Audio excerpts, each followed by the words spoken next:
폭우와 장마 중에 오늘 하나님을 사모하여 주의 성전을 찾은 주의 백성들에게 하나님의 놀라운 특별한 은혜가 넘치시기를 주님으로 축원합니다. 목사로서 가장 하기 싫고 곤란한 설교가 헌금 설교일 것입니다.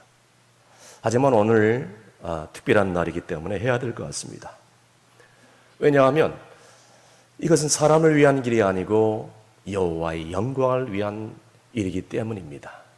또한 우리 자신과 또 우리 교회와 그리고 교회의 장래를 위한 길이기 때문입니다.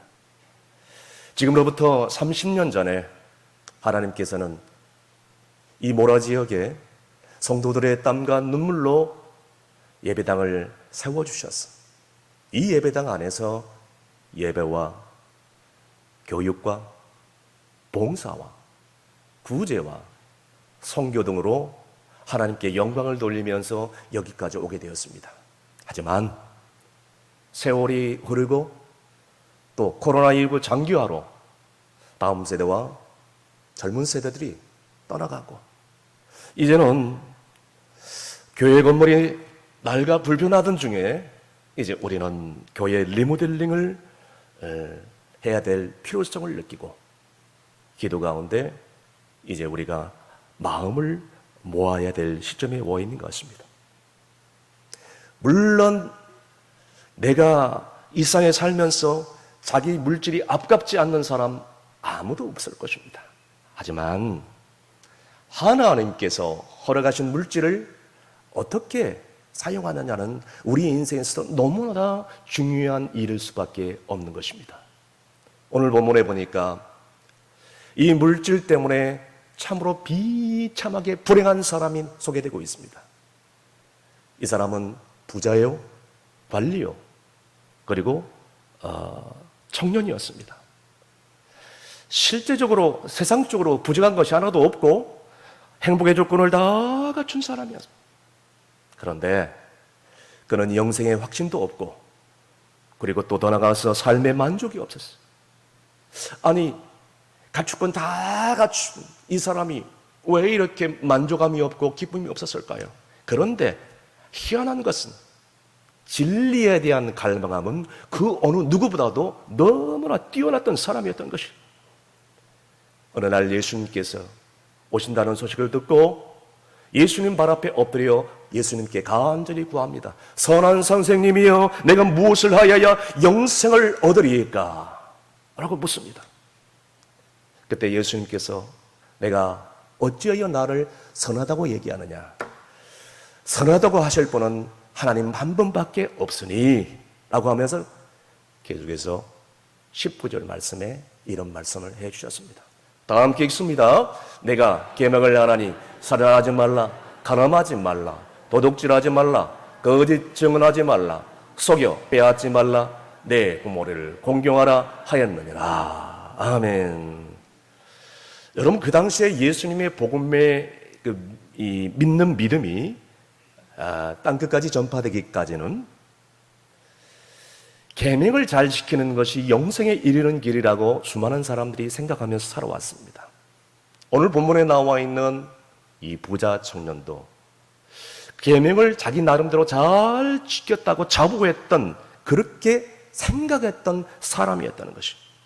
그런데 주님은 이 청년에게 네가 한 가지 부족한 것이 있다 라고 하면서 오늘 그것이 무엇인지에 대해서 상세하게 말씀을 해주고 있는 것입니다. 사랑하는 성도 여러분, 오늘 이 본문의 말씀을 통하여서 우리도, 나도 한 가지 부족한 것이 있다면 오늘 이 말씀을 통하여 깨닫고 더 나아가서 내가 영생을 위해서 무엇을 해야 될지 오늘 말씀을 통하여 진실로 깨닫고 통의하고 잡아가며 결단할 수 있는 우리 모두가 되시기를 주의 이름으로 축원합니다.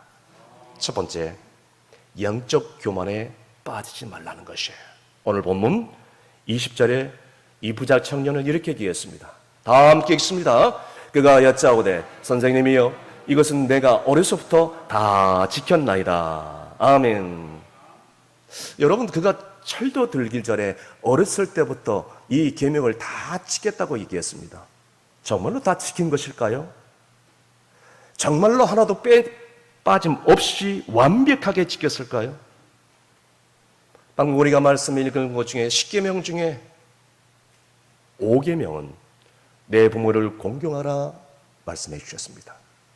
그런데 주님은 에베소서 6장 1절에서 3절까지 말씀에 이런 말씀을 해주셨습니다. 주 안에서 내 부모에게 순종하라. 이것이 옳으니라. 내 아비와 내 어머니를 공경하라. 이것이 약속 있는 첫 계명이니 내가 이로써 이 땅에서 잘 되고 장수하리라. 여러분, 그 다음에 6계명은 살인하지 말라라고 말씀해 주셨습니다.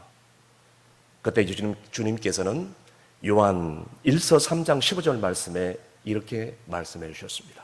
다 함께 읽습니다. 그 형제를 미워하는 자마다 살인하는 자니 살인하는 자마다 영생이 그 속에 거하지 아니하는 것을 너희가 아는 바라. 아멘. 그 다음에 7계명은 간음하지 말라라고 말씀하여 주셨습니다. 그런데 주님은 마태복음 5장 28절 말씀에 이렇게 말씀해 주셨습니다. 다 함께 읽습니다. 나는 너희에게 이르노니 음욕을 품고 여자를 보는 자마다 마음에 이미 간음하였느니라. 아멘. 그 다음 8계명은 도둑질하지 말라라고 하셨는데 예수님께서는 에베소서 4장 28절 말씀에 이렇게 말씀해 주셨습니다. 다 함께 읽습니다. 도둑질하는 자는 다시 도둑질하지 말고 돌이켜 가난한 자에게 구제할 수 있도록 자기 손으로 수고하여 선한 일을 하라. 아멘.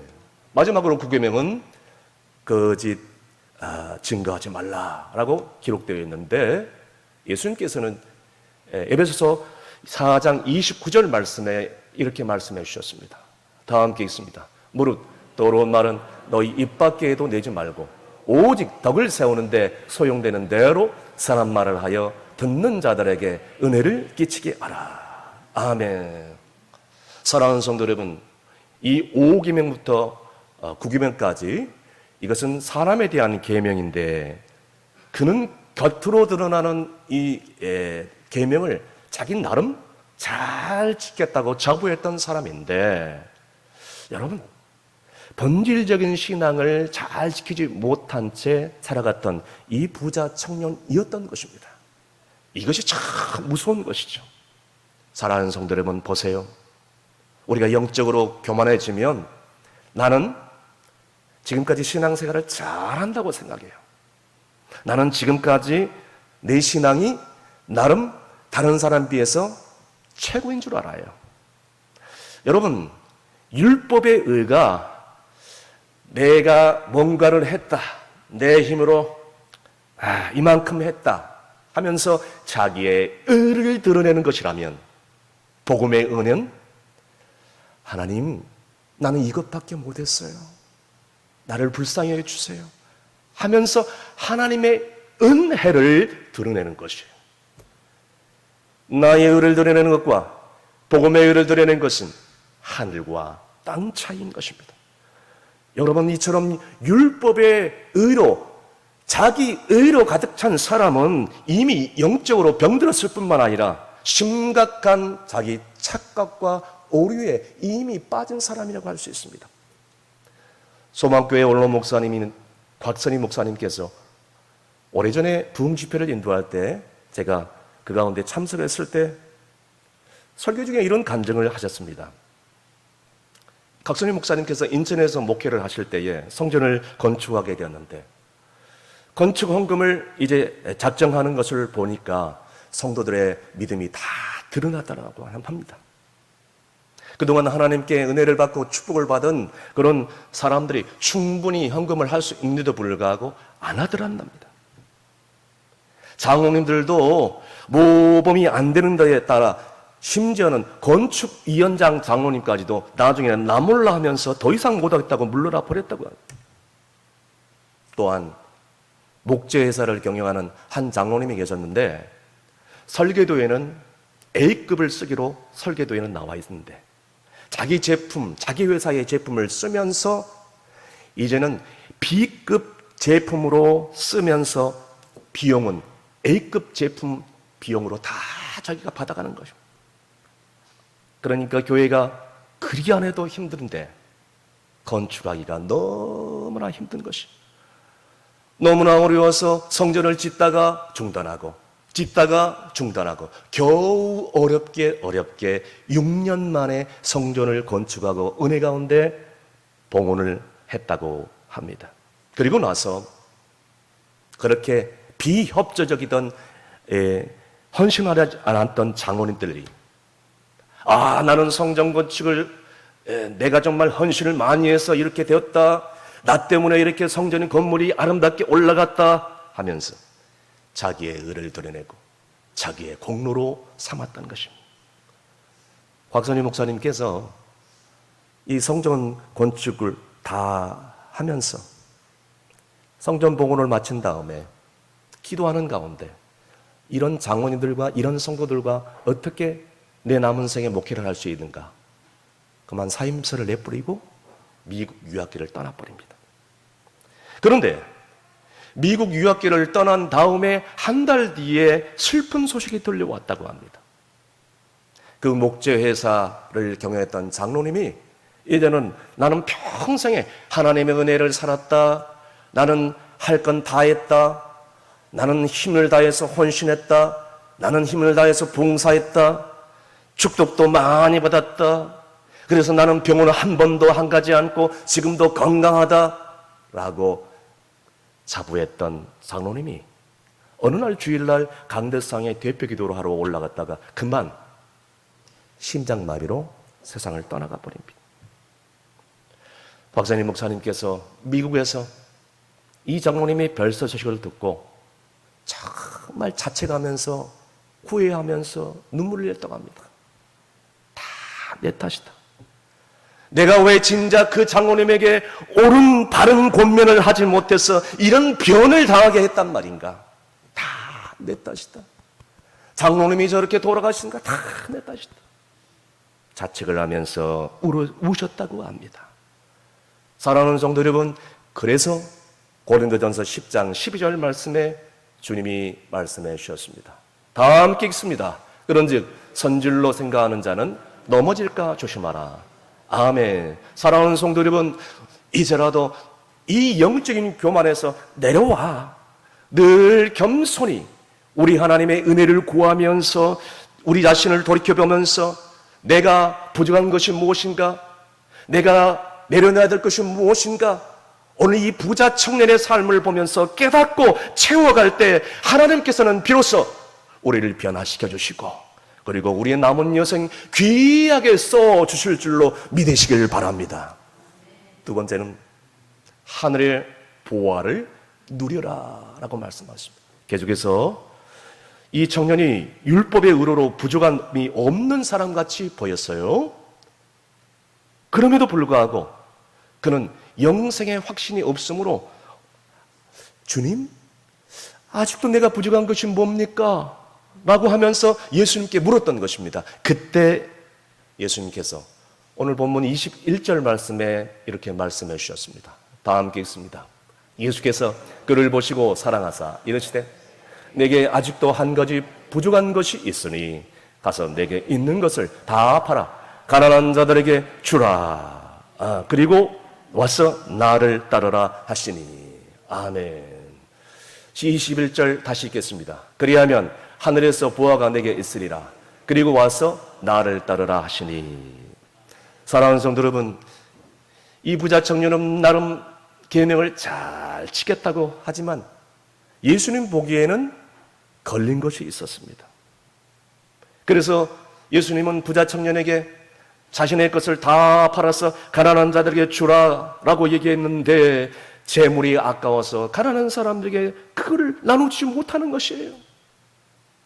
재물이 이 청년의 우상이요 하나님께 나아가는 주님을 따르는데 걸림이 되는 것입니다. 움켜쥐고 있다가 쓰지도 못하고 재물이 아까워서 그걸 못하는 것입니다. 다시 말씀드려서 재물이 이 청년의 우상이요 그리고 치명적인 약점이 되었던 것입니다.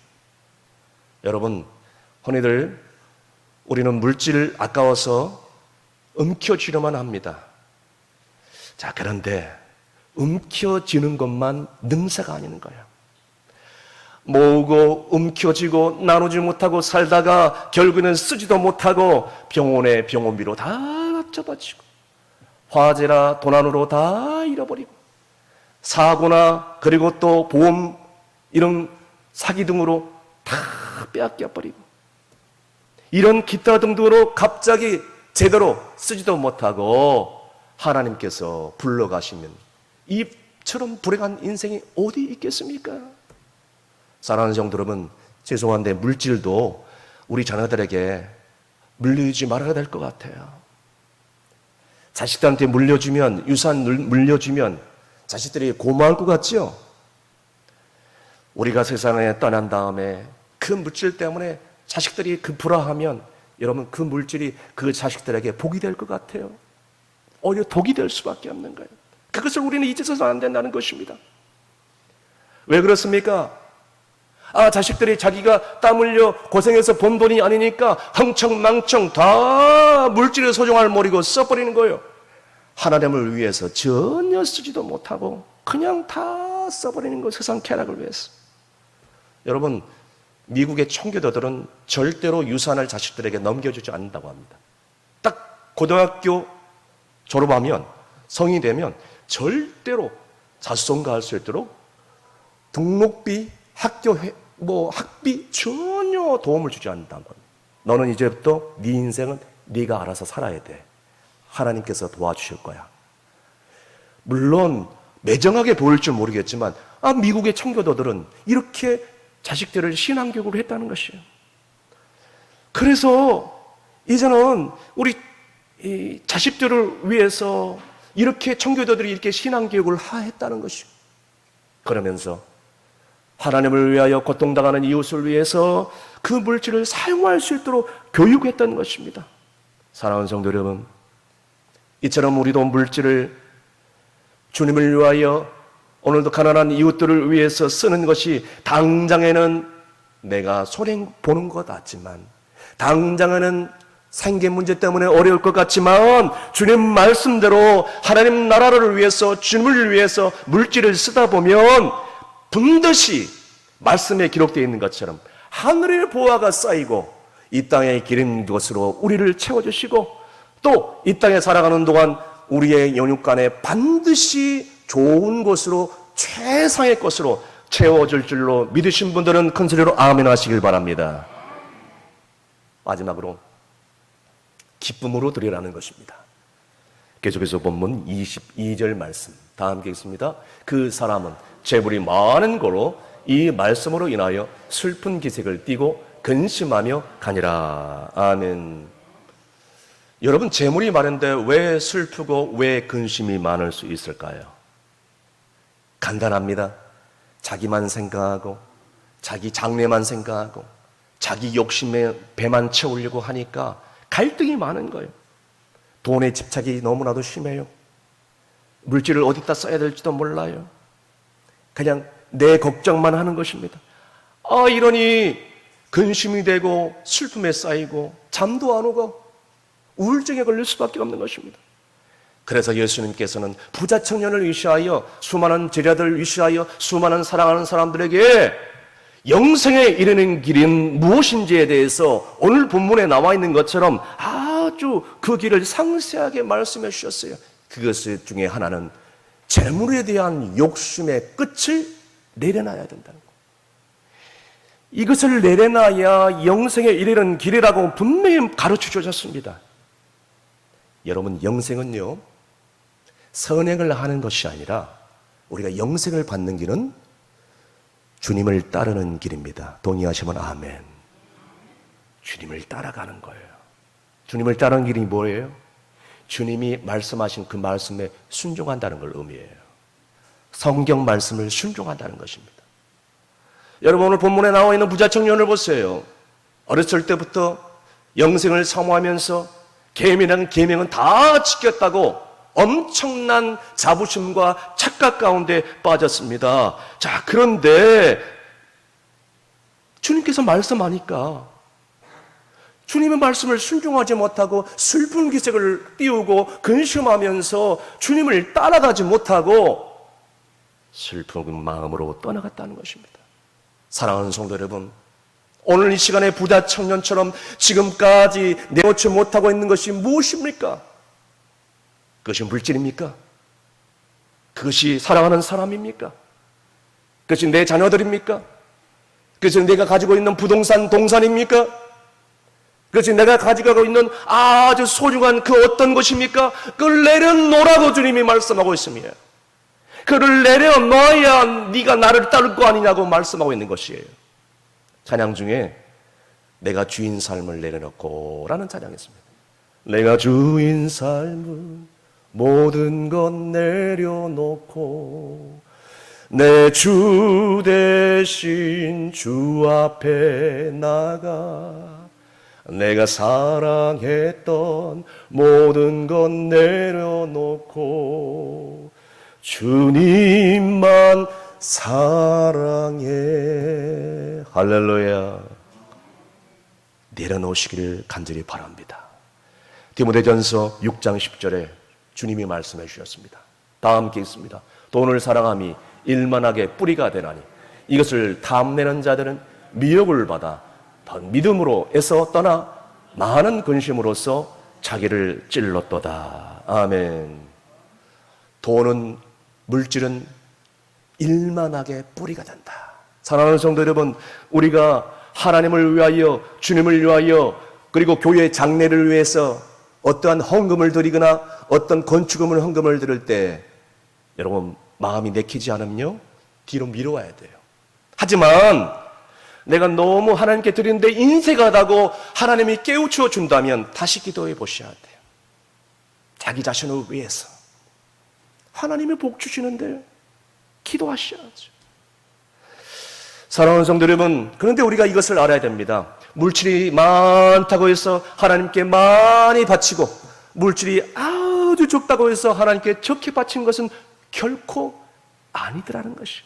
제가 아는 어떤 목사님께서 교회 건축을 할 때 성전 건축을 하는데요, 교회 부지는 이 비용을 10억에 사고 교회 건물은 20억으로 이제 계산을 해서 교회 건축에 들어가게 되었습니다.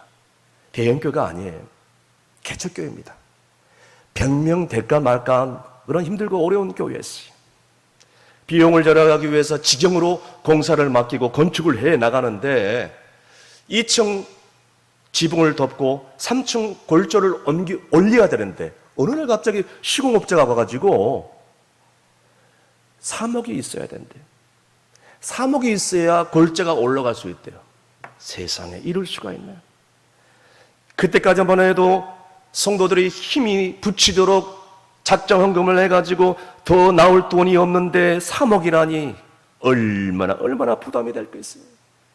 그때 목사님은 콘크리트 바닥에 엎드려 기도했다고 합니다. 하나님, 우리 성도들이 지금까지 눈물로 이렇게 작정해서 헌금을 냈는데 3억이 더 있어야 공사를 진행한다고 하니 어떻게 하면 좋습니까? 주여! 기도하는 가운데 그런 마음을 주시더라요. 성도들이 남아있는 은혜 가운데 있는 성도들이 1,000만 원씩 1인당 1,000만 원씩 작정을 헌금을 하게 되면 이게 가능할 것이다 라고 하면서 30명의 작정 헌금 명단을 기도 가운데 작성을 하고 그 다음날 주일날 낮 예배 시간에 이번 주일에 수금 신방을 가겠다라고 광고를 했습니다. 그랬더니 이 교인들이 반가워하면서 아멘 순종하겠습니다 라고 할 줄 알았더니 아무도 한 사람도 아멘 하는 사람이 없었대요. 수금 신방을 한다는 말에 장로님이든 권사님이든 서리 집사든 온 성도들이 고개를 푹 숙이고 있는 것입니다. 다음 날 월요일 아침에 9시에 수금 신방을 하려고 사모님과 함께 차를 타고 가는데 어디 갈 데가 없더래요. 막상 가려고 하니 오라는 데도 없고 갈 데도 없고 그저 운전석에 앉아서 9시, 10시, 11시, 12시가 돼도 갈 데가 없어. 그래서 정말 비참한 생각이 들고, 사목이 없다면 공사가 진행되지 않는데 그저 그냥 사모와 함께 손을 잡고 석을 뻗어 눈물로 시간을 보낼 수밖에 없었다고 합니다. 그때 전화벨 소리가 들리는 것이에요. 그 교회 젊은 집사님 한 분이 목사님에게 전화하는 거야. 목사님, 신방 다 끝나셨어요. 어디에 지금 돌고 계시는 거예요? 우리 집에 오실 거죠? 그때 목사님이 대답을 얼무버렸어요. 왜 그러냐? 이 여자 집사님은 어렸을 때부터 어머니 일찍 돌아가시고 아버지와 할머니 손에 자라났어요. 그래서 사랑했던 사람을 만나고 딸 하나를 두고 사랑하는 남편과 행복하게 잘 신앙생활을 했던 사람이에요. 그런데 이게 웬일입니까? 사랑했던 남편이 친구 결혼식 가서 밤늦게 돌아오는 길에 뺑소니 차에 그만 치여서 세상을 떠나버리고 합니다. 27의 젊은 나이에 남편을 잃어버렸어요. 뺑소니 차라서 보상도 제대로 안 나와요. 그래서 교우 책임보험으로 4천만 원밖에 나오지 않았는데 교회에서 성전 건축을 한다니까 그저 기도하면서 기쁨으로 2천만 원을 성전 헌금으로 내버렸어. 그러면서 목사님이 하는 말이, 목사님, 이거는 내 남편의 피해예요. 감동을 받는 거예요. 그런데 또 목사님이 이제 3억이 필요해서 또 작정을 해야 된다고 하니까 헌금 명단에 자기 이름이 없냐고 전화를 하고 지금 묻는 거예요. 목사님이 뭐라고 대답하겠어요? 아이고 감사합니다. 달려갈 수 있겠어요? 우리 집은 언제 오실 거예요? 묻는데 대답을 제대로 못하는 거예요. 갈 데는 없고 염치는 없고, 그래서 할 수 없이 그 집을 찾아갔어요. 그 집사님 앞에 앉자마자 흰 종이로 싸가지고 1천만 원을 싸가지고 목사님 앞에 내놓더래요. 목사님이 얘기해요. 집사님, 이게 무슨 돈이요? 네, 목사님, 남편 사고 보상금으로 4천만 원을 나왔는데 목사님도 알다시피 이미 2천만 원은 성전 건축원금으로 냈고, 이제 장례식을 치른 다음에 그 장례식 끝난 다음에 1천만 원이 들어왔는데 그 1천만 원을 이제 추가해서 성전 헌금으로 다시 내놓은 겁니다. 그때 목사님이 벌떡 뛰면서, 집사님, 이 돈만은 안 됩니다. 그때 집사님이 화를 내면서 벌컥 하는, 목사님, 왜 내지 말라고 합니까?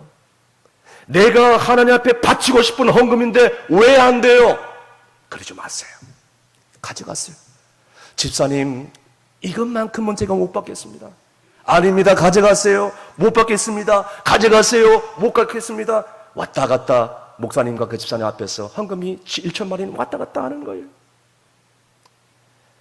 결국 그 헌금이 목사님 무릎 앞에 놓여 있는데 목사님과 사모님과 그 집사님이 부둥켜 안고 그렇게 울면서 기도했다고 합니다. 하나님 아버지, 이 헌금은 이 남편의 핏값입니다. 이 헌금을 굳이 이 성전 건축하는 데 바친다고 하오니 아버지 하나님, 이 집사님 하나님 반드시 축복하여 주시옵소서. 눈물로 간절히 기도해줘요.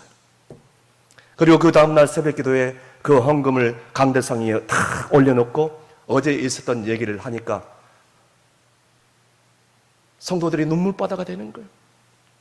모두들 다 감동을 받고 고개를 푹 숙였던 모든 성도들의 마음을 합해서 나머지 3억을 해결해서 마침내 3층 공사가 완공되었고 성전을 은혜 가운데 봉헌할 수 있었다고 합니다. 할렐루야. 이 집사님 나중에 하나님께서 기가 막히게 축복을 해주시는데 전라북도 총판, 화장지 총판을 담당하는 아주 신앙이 좋은 부자 총각을 만나서 재혼을 했고 딸 둘을 더 낳아서 지금은 교회 기존 권사가 되어서 신앙생활을 행복하게 잘하고 있다고 합니다. 할렐루야. 심는 대로 거두리라. 갈라디아서 6장 말씀에 나와 있습니다. 따라하겠습니다. 심는 대로 거둡니다. 더 크게 따라하시길 바랍니다. 심는 대로 거두게 되리라. 믿으시면 아멘. 말씀의 결론을 냅니다. 사랑하는 성도 여러분, 우리는 한 번 이 땅에 와서 언젠가는 기약도 없이 이 땅을 떠나게 되어 있습니다. 그것도 빈손으로 왔기에 빈손으로 떠나가야 됩니다. 그런데 우리가 기억해야 될 것은 하나님의 성전은 물질로 지어진 것이 아니라는 거예요. 하나님의 성전은 마음으로 짓는 것입니다. 믿음으로 짓는 것이에요. 여러분, 우리가 드리는 십시일반의 이 작정 헌금이 우리의 믿음이 다 드러날 수밖에 없습니다. 그렇다면 오늘 우리가 어떻게 이 성전을 위해서, 교회를 위해서, 교회의 장래를 위해서 헌금해야 될까요? 오늘 여기 참석하신 모든 분들이 각자가 오늘 부자청처럼 내가 부족한 것이 무엇인가를 진실로 깨닫고 참으로 영생에 이르는 그 길이 무엇인가를 정말로 깨닫고 오늘 그것을 발견하고 돌아갈 수만 있다면 우리는 참으로 복된 사람이고, 그것을 고쳐나갈 수만 있다면 우리는 우리의 직장과 단체와 교회와 우리와 살고 있는 모든 사람들에게, 그리고 하나님 앞에서 사랑을 받고 칭찬받는 일꾼이 될 수 있을 것입니다. 오늘 이 시간 우리 모두가 이 부자 청년에게 하신 주님의 말씀의 가르침을 꼭 기억하면서, 오 주여, 내가 부족한 것이 무엇입니까? 오 하나님, 내가 영생을 사모하는데 내가 영생에 이르기를 그 길이 무엇입니까? 내가 내려내릴 것이 무엇입니까? 오늘 하나님 말씀을 듣고 진실로 깨닫고 정말로 주님께 인정받는 충성스러운 일꾼들이 다 되시기를 주의 이름으로 축원합니다. 기도하시겠습니다. 지금까지 30년 전부터 모라지역에 하나님의 뜻이 있어서 충성교회를 세우신 하나님 아버지, 우리는 그동안 신앙의 선배들의 땀과 눈물로 지어진 이 예배당에서 예배와 치유와 양육과 봉사와 선교를 해왔습니다. 그런데 세월이 흐르고 다음 세대와 젊은 세대들이 사라지고 떠나가고 교회의 건물은 낡아 불편하던 중에 이제 우리가 작정하게 되었습니다. 아버지여, 이것이 사람을 위한 길입니까? 하나님의 영광을 위한 길입니까? 이제는 하나님께서 허락하신 물질을 잘 사용하여서 오늘 성경에 나오는 부자 청년처럼 물질 때문에 불행해지는 일 없도록 주여 역사하여 주시옵소서. 이 땅에 보화를 쌓는 것이 아니라 저 하늘 창고에 보화를 쌓는 믿음을 더하여 주시옵소서. 하나님께 드리는 물질 억지로가 아니라 인색에서가 아니라 기쁨으로 드릴 때 반드시 우리에게 천배 만배로 갚아주실 줄로 믿습니다. 이 낡은 성전이 다음 세대를 위해서 아름답게 리모델링 될 수 있도록 주여, 우리 성도들의 마음에 주님의 놀라운 은혜를 물붓듯이 부어 주옵소서. 예수님의 이름으로 기도합나이다. 아멘.